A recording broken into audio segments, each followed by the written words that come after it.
Alright, doesn't look like I'm gonna make it to training tonight. I gotta fucking put this shit box together. Oh boy. Wish me luck.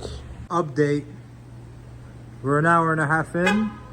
Not only is it not together, but it's twice as apart as it was when I started. Hooray!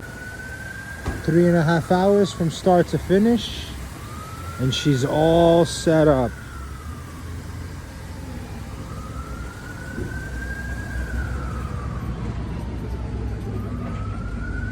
Yeah, buddy, she's looking great.